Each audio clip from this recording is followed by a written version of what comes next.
मंडळी नमस्कार. आज माझ्यासोबत आहेत स्वाभिमानी शेतकरी संघटनेचे प्रदेशाध्यक्ष प्रशांत डिक्कर. प्रशांत डिक्कर यांनी मागील 2 महिन्यापूर्वी मतदारसंघातील पूरग्रस्तांना दिलासा मिळावा, खरडून गेलेल्या शेतीचा मोबदला मिळावा, ज्यांच्या घरात पाणी गेलं, घरं वाहून गेली, अशांना तात्काळ शासनाने चालू अनुदान द्यावं यासाठी म्हणून एक आंदोलन केलं होतं. प्रशांत डिक्कर हे 28 ऑगस्ट ते जवळपास 4 तारखेपर्यंत त्यांनी हे आंदोलन केलं. या आंदोलनादरम्यान अनेकांनी त्यांच्यावर आपापल्या पद्धतीने वेगळी टीका केली. विरोधी राजकारणसुद्धा त्याच्यामध्ये चांगलं चर्चेत आलं होतं.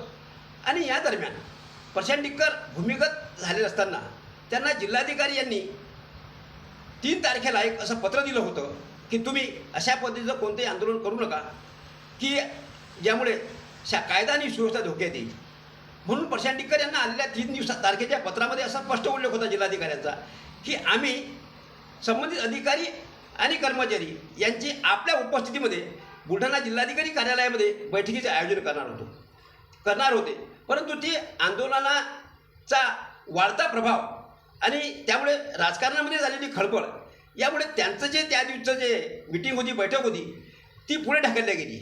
मला आजच्या दिवशी प्रशांत डिक्कर यांना विचारायचं आहे की तुम्हाला जिल्हाधिकाऱ्यांनी दिलेलं पत्र आणि या पत्रानुसार तुमची जी बैठक ठरली होती ती पुढे ढकलली, ती पुढे ढकललेली बैठक अजूनपर्यंत का घेतल्या गेली नाही? खरं तर 22 जुलैला प्रचंड प्रमाणामध्ये अतिवृष्टी झाली होती आणि नदी नाल्याला महापूर आला होता. त्या ठिकाणी अक्षरशः 60,000पेक्षा जास्त हेक्टर जमीन शेतकऱ्याची खरडून गेलेली होती पिकासह. त्याचबरोबर जनावरंसुद्धा त्या ठिकाणी अनेक जनावरांचा मृत्यू झाला होता, घरं वाहून गेले होते.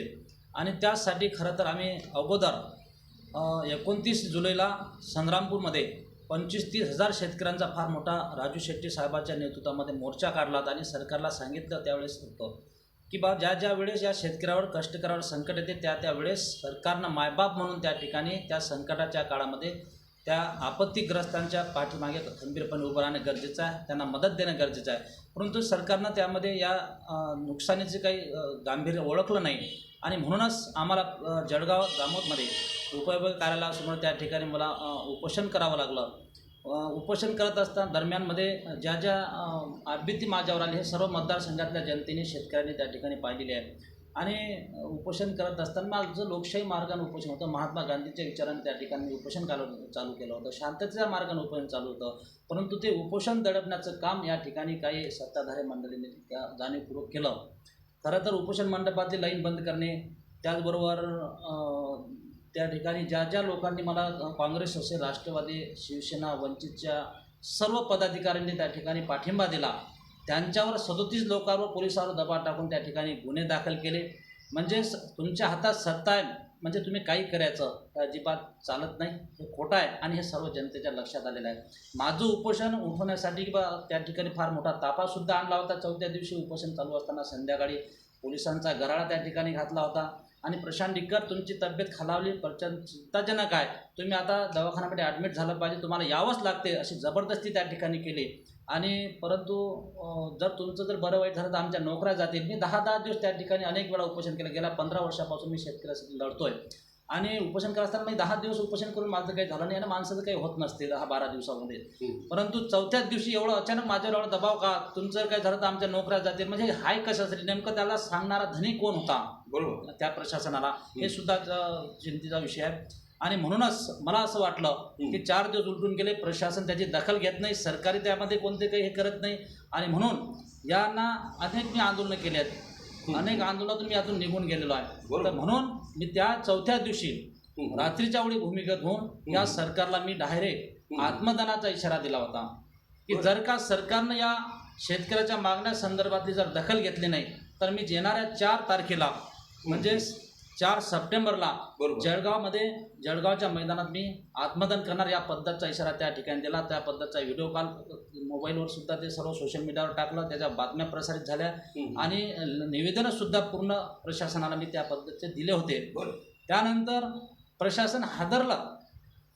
3 तारखेला संध्याकाळी म्हणजेच संध्याकाळी 6च्या दरम्यामध्ये मी राजू शेट्टी साहेब माझे नेते आहेत. त्यांच्याच मार्गदर्शनाखाली मी गेल्या 15-16 वर्षापासून महाराष्ट्रामध्ये काम करतो. म्हणून उद्या आता आपल्याला आत्मदन करावं लागेल. आपल्या नेत्यांच्या कानावर विषय असला पाहिजे आणि म्हणून मी त्या ठिकाणी 6 वाजता 3 तारखेला राजू शेट्टी साहेबांना फोन केला आणि साहेबांना सांगितलं की साहेब उद्या माझं आत्मदन असणार आहे. काही जर अडचण असते तर कार्यकर्ते आपल्याशी संपर्क साधतील. पण राजू शेट्टी साहेबांना मला प्रामाणिकपणे सांगितलं की प्रशांत आजची 3 तारीख तुमच्या मुख्यमंत्री राज्याचे तुमच्याच जिल्ह्यामध्ये आले आहेत. बुलढाण्यामध्ये त्यांचा काही कार्यक्रम आहे. मुख्यमंत्र्यासुद्धा राजू शेट्टी साहेबाला 2 वाजता फोन येऊन गेला होता 3 तारखेला आणि जिल्हाधिकारीसुद्धा 6-7 फोन राजू शेट्टी साहेबांना येऊन गेले होते संध्याकाळपर्यंत. तर राजू शेट्टी साहेबांनी सांगितलं की त्यांना विनंती केली की तुमच्या ज्या मागण्या आहेत त्या मागण्या संदर्भामध्ये सर्व डिपार्टमेंटचे अधिकारी बोलवून आम्ही बुलढाण्यामध्ये बैठक घेणार आहे असे जिल्हाधिकारी बोलले होते. आणि त्या पद्धतीचं आम्ही तुमचे जे प्रशांत डिकर आहेत त्यांना सुद्धा पत्र काढतो, त्यांना सुद्धा त्या बैठकीमध्ये बोलावतो. त्यांच्या या शेतकऱ्याच्या पूरग्रस्त मागण्या संदर्भात त्यांनी सुद्धा सूचना त्या ठिकाणी द्याव्यात. जे काय जिल्हा प्रशासनातल्या लेवलवरचे विषय असतील ते आम्ही या ठिकाणी सोडायचा प्रयत्न करू आणि शासन लेवलवरचे जे विषय राज्य पातळीवरचे त्या पद्धतीचे प्रस्ताव त्या बैठकीतून आम्ही शासनाला पाठवू. या पद्धतीचं त्या ठिकाणी लेखी आश्वासन आपल्याला दिलं होतं. बरोबर. परंतु आणि म्हणूनच त्यांचं ते विनंतीला मान देऊन खरं तर मी दुसऱ्या दिवसचं ते आंदोलन होतं 4 तारखेचं ते आंदोलन स्थगित केलं होतं आणि त्या पद्धतीचा व्हिडिओ सोशल मीडियातून मी 3 तारखेला संध्याकाळी 7-7:30 वाजता सर्व सोशल मीडियावर टाकला होता आणि उद्याचं आंदोलन स्थगित झालं. प्रशासनानं या आंदोलनाची दखल घेतली आहे आणि येणाऱ्या 8 तारखेला जे बैठक लावली त्या बैठकीमध्ये मी सुद्धा स्वतः उपस्थित असणार आहे. मला सुद्धा त्यांचं जिल्हाधिकाऱ्यांचं पत्र आलं. या पद्धतीचं त्या ठिकाणी नियोजन आम्ही केलं आणि दुसऱ्या दिवशी 4 तारखेला जो आत्मदनाचा दिवस होता त्या दिवशी आत्मदन स्थगित केलं होतं. परंतु ते आंदोलन कार्यक्रम सर्व निवेदन दिले होते. आत्मदनाचा इशारा होता. त्यासाठी मला जे काय असते प्रशासना लेवलची त्या ठिकाणी प्रोसेस करण्यासाठी मी स्वतः त्या ठिकाणी जळगावमध्ये हजर झालो. दिवसभरामध्ये मला त्या ठिकाणी न्यायालयात नेण्यात आले. सर्व ते प्रोसेस अडकून संध्याकाळी घरी आल्यानंतर त्यामध्ये प्रकार असा झाला. माझी मागणी काय होती हो की 60,000 हेक्टरवरचं जर शेतकऱ्यांचं कर्जमाफ झालं पाहिजे. जे खरडून जमिना गेल्या खरं तर ज्या शेतकऱ्यांच्या जमिनी खरडून गेल्या त्या जमिनी 4-4 वर्ष 3-3 वर्ष पिकत नाही. मग त्या जमिनीवर शेतकऱ्यांनी कर्ज घेतलेलं आहे. मग आता ते जमीन जर 4 वर्ष पिकत नाही तर ते शेतकरी घेतलेलं कर्ज बँकेचं कुठून भरेन. तसंच तर जिल्ह्यामध्ये प्रचंड आत्महत्या वाढल्या आहेत आणि म्हणून ज्या शेतकऱ्यांच्या जमिनी खरडून गेल्या त्या जमिनीवरच्या सरकारनं कर्ज माफ केलं पाहिजे आणि नव्यानं त्यांना कर्ज दिलं पाहिजे. हे फार महत्त्वाची मागणी होती. परंतु इथल्या काही लोकप्रतिनिधी सत्ताधारी त्यांच्या ते गोष्ट ते दुखावत होती की जर का प्रशांत डिक्करच्या आंदोलनातून 60,000 हेक्टरची या शेतकऱ्यांचं जर जमिनीचं कर्ज माफ झालं तर पुन्हा हे शेतकरी प्रशांत डिक्करला डोक्यावर घेतात की काय त्या पीक विम्यासारखं. ह्या निश्चितपणाने त्यांच्या मनामध्ये हे रुंजलं असेल आणि म्हणूनच खऱ्या अर्थानं त्यांनी त्या ताबडतोब जिल्हाधिकाऱ्याला सत्ता द्यायची आहे. त्यांच्या हातात सत्ता आहे. सरकार त्यांचा ते काही करू शकतात. तर त्यांनी जिल्हाधिकाऱ्याची त्या ठिकाणी बदली केली. नवीन त्या ठिकाणी जिल्हाधिकारी आणले आणि मला 6 तारखेला त्यांनी पत्र काढलं की तुमची जे येणारी 8 तारखेची बैठक आहे ती बैठक पुढे ढकललेली आहे. 8 तारखेची बैठक त्या ठिकाणी जाणीवपूर्वक त्या ठिकाणी रद्द केली आहे. मी जर शेतकऱ्यांसाठी जर लढत असेल तर ती बैठक प्रशांत डिक्करसाठी नव्हती. त्यातून प्रशांत डिक्करला काही मिळत नव्हतं. परंतु या संग्रामपूर जळगाव तालुक्यातील 60,000 हेक्टरवरचं जमीन त्या जमिनीवरचं जे पीक कर्ज होतं ते कर्ज माफ झालं असतं. कारण की त्या पद्धतीचा प्रस्ताव त्या बैठकीतून शासनाला आपण पाठवला असता. दुसऱ्या बाजूने अनेक लोकांचे घरं त्या ठिकाणी होऊन गेले. त्या बऱ्याचशा लोकांचे 8 नाही आहेत. परंतु आपण त्या ठिकाणी अशी मागणी केली होती की ज्या लोकांचे घर वाहून गेले त्या ठिकाणी कोणत्याही निकषाची अट न लावता त्या गावाच्या सरपंचाला पोलीस पाटलाला विचारा, त्यांचं बयान घ्या, तंटा मुक्तीच्या अध्यक्षा बयान घ्या की तो माणूस त्या ठिकाणी जर रहिवासी असेल 20-25 वर्षापासून जरी जागेचा अट नसेल पण त्यांचं सुद्धा पुनर्वसन झालं पाहिजे आणि नव्यानं त्यांना घर भेटलं पाहिजे. या पद्धतीची मागणी आपण त्या ठिकाणी केली होती आणि त्या बैठकीतून तेच आपण मार्गी लावणार होतो. परंतु या जाणीवपूर्वक खोळंबा आणून या ठिकाणी हे बैठक रद्द करण्यात आली. या पूरग्रस्त शेतकऱ्यांना शेतमजुरांना मदतीपासून वंचित ठेवण्याचं काम त्या ठिकाणी जाणीवपूर्वक या मतदारसंघाचे मतदारांनी केलेलं आहे. मला असं विचारायचं आहे प्रशांतजी, जिल्हाधिकाऱ्यांनी तुम्हाला ते पत्र दिलं, काही कालावधीसाठी ती बैठक पुढे ढकलली, पण त्यानंतर प्रशासनामध्ये अशी सुद्धा एक तरतूद आहे की ते पत्र आणि त्या पत्राची जाण जिल्हाधिकाऱ्यांनी ठेवायला पाहिजे की आपण प्रशांत डिक्कर यांना असं पत्र दिलेलं आहे, या कार्यालयातून असा पत्रव्यवहार झालेला आहे, तर त्याचा काही कालावधी असेल, काही मर्यादा असेल, त्यानंतर ती बैठक घ्यावी असं जिल्हाधिकाऱ्यांना वाटलं नाही किंवा वाटलं असेल तर तुम्हाला तसं काही पत्रव्यवहार वगैरे झाला का जिल्हाधिकाऱ्यांचा? तसा कोणताही पत्रव्यवहार माझा त्या पत्रानंतर बैठक रद्द झाल्यानंतरचा मला कोणतंही पत्र प्रशासनाचं आलेलं नाही. उलट मी स्वतः ज्या दिवशीची बैठक होती ते बैठक रद्द करण्यात आली होती, बरं. त्याच 8 तारखेला मुख्यमंत्री यांना मी स्वतः पत्र लिहिलं आणि या बैठकच्या संदर्भामध्ये, कारण की त्यांचा सुद्धा त्यामध्ये बैठक लावण्यामध्ये हस्तक्षेप होता, त्यांना पत्र दिलं आणि त्यांना सांगितलं की अशी पद्धतची बैठक जी लागली ते बैठक रद्द करण्यात आली. तुम्ही सुद्धा यांना जिल्हाधिकाऱ्यांना आदेश देऊन त्या पद्धतीचं त्या ठिकाणी बैठक लावा. त्याच्यानंतर 18 सप्टेंबरला जिल्हाधिकाऱ्यांना परत मी पत्र दिलं, त्या बैठक तुम्ही अशी बैठक रद्द केली. 10 दिवस उलटून गेल्या, अजूनही बैठकचं मला पत्र नाही. बरोबर. 18 सप्टेंबर रोजी मी पत्र दिलं, त्यावर काहीच नाही. अखेर मी आता 11 ऑक्टोबरला स्वतः मुंबईमध्ये जाऊन मदत व पुनर्वसन मंत्री अनिल पाटील त्यांची भेट घेतली. त्यांना सर्व ही जी आपबीती आहे दोन्ही तालुक्यातली, या शेगाव तालुका असेल, संग्रामपूर असेल, जळगाव असेल, वस्तुस्थिती जी आहे ते त्यांना सांगितली, कथन केलं. मागच्या वर्षी अतिवृष्टीचे पैसे बऱ्याचशा शेतकऱ्यांना अजून आले नाहीत, सततच्या पावसाचे पैसे आले नाहीत, पीक विम्याचे पैसे आले नाहीत, चालू वर्षाचे अग्रिम पीक विमा जो आहे 1 महिन्याच्या 30 दिवसात शेतकऱ्या खात्यात यायला पाहिजे जाहीर झाल्यानंतर, तो सुद्धा अजून आला नाही. आणि दुसऱ्या बाजूने ज्या शेतकऱ्यांच्या जमिनी खरडून गेल्या त्या शेतकऱ्यांच्या खात्यात अजून 1 रुपयाची मदत नाही. लोकांचे घरं वाहून गेले, लोक बेघर झाले आहेत, त्यांच्या अजून काही या ठिकाणी तयारी दिसत, शासनाकडून तयारी दिसत नाही. आणि म्हणून त्यांना मी त्या ठिकाणी सर्व कथन केल्यानं त्यांना सांगितलं की जर का दिवाळीच्या अगोदर शेतकऱ्यांच्या खात्यामध्ये जर मदत आली नाही तर हा शेतकरी या ठिकाणी बेचिराग झालेला आहे. आणि दुसऱ्या बाजूला दिवाळीच्या दिवशी या शेतकऱ्यांच्या घरामध्ये चुला सुद्धा पेटलेली नाहीत, ही वस्तुस्थिती आहे. हे सर्व कथन केल्याने त्यांना सांगितलं की जर का आमच्या शेतकऱ्याची दिवाळी जर अंधारात जात असेल तर आम्ही सुद्धा मंत्र्यांची दिवाळी अंधारात घालू, कारण की अनेक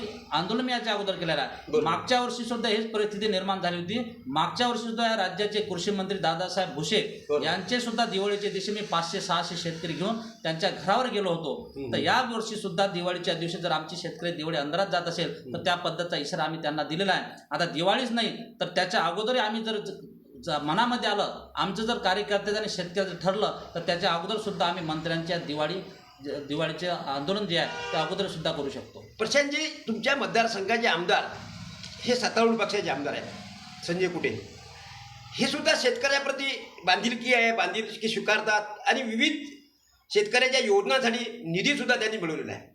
मग असं असताना ते सुद्धा काम करतात, तुम्ही सुद्धा काम करता, त्यांच्यामध्ये अशी तफावत अशी का दिसते की ते शेतकऱ्याप्रती उदासीन किंवा तुम्ही जे करता ते त्याचं श्रेय तुम्हाला भेटू देऊ नये असं त्यांना नेहमी का वाटते? नाही, कसं असते, मतदारसंघामध्ये आपल्यापेक्षा कोणी मोठंच होऊ नये, बरोबर, हे प्रत्येक नेत्याचं असतेच. बस हे जे सत्ताधारी आहेत त्याचं विशेषता असते, कारण की हा मतदारसंघ हा आपल्या ताब्यात राहिला पाहिजे. गेल्या 20 वर्षापासून आपली ज्या ठिकाणी मक्तेदारी चालते ना, अजूनही नातू पंतू आपले याच मतदारसंघाचं नेतृत्व करा अशा त्यांच्या भावना असतील कदाचित, असं मला वाटते. आणि जो निधीचा विषय आला, निधीचा विषय असा आहे की सत्ता त्यांची आहे, सरकार त्यांचं आहे, मागतला तो निधी त्यांना भेटेल, त्याबद्दल काही हरकत नाही. परंतु त्या निधीमागचं एखादं जर काम आणलं तर त्यांना त्यातले किती टक्के भेटतात हे कधी कोणी सांगत नाही. अच्छा, त्याच्या मागचा खरा हेतू काय असते ते कोणी सांगत नाही. फक्त या ठिकाणी ओवा करायचा, मी या ठिकाणी ही योजना आणली, मी या ठिकाणी हे आणलं, हे फक्त दाखवायचं चित्र वेगळं असते. बरोबर. आणि त्या मागचं अंदर जे गुह्य असते ते वेगळं असते, ते कोणताच आमदार कधी सांगत नसते. हे आपल्यालाच ओळखून घ्यायचं असते असं मला वाटते. आणि दुसऱ्या बाजूनं शेतकरी काय मागतो, आम्ही काय मागतो, आम्हाला काय पाहिजे, मुबलक पाणी पाहिजे, 24 तास वीज पाहिजे आणि आमच्या शेतीमालाला भाव पाहिजे. पण जर शेतकऱ्याचे जे आमदार आहेत ते बोलत असतील तर मला काही माहीत नाही, परंतु या मतदारसंघामध्ये 99% शेतकरी राहतात. मग या 3 प्रश्नावर आपले आमदार संजय कुटे का त्या सभागृहात बोलत नाहीत? आमच्या शेतकऱ्याला वीज मिळत नाही, मुबलक पाणी नाही, दुसऱ्या बाजूला शेतीमालाला भाव नाही, सोयाबीनचा भाव प्रचंड उतरले, मागच्या वर्षी पण कापसाचे भाव उतरले, का त्यांच्या जिभेला लकवा झाला काय? हा महत्त्वाचा प्रश्न आता हे सर्व जनतेने या ठिकाणी ओळखून बसलेला आहे. केवळ ज्यातून 2 पैसे मला मिळतात त्याच तशा पद्धतीनं काम करायचं आणि शेतकऱ्यांना वाऱ्यावर सोडायचं, हा धंदा गेल्या 20 वर्षापासून या मतदारसंघात पाहतो.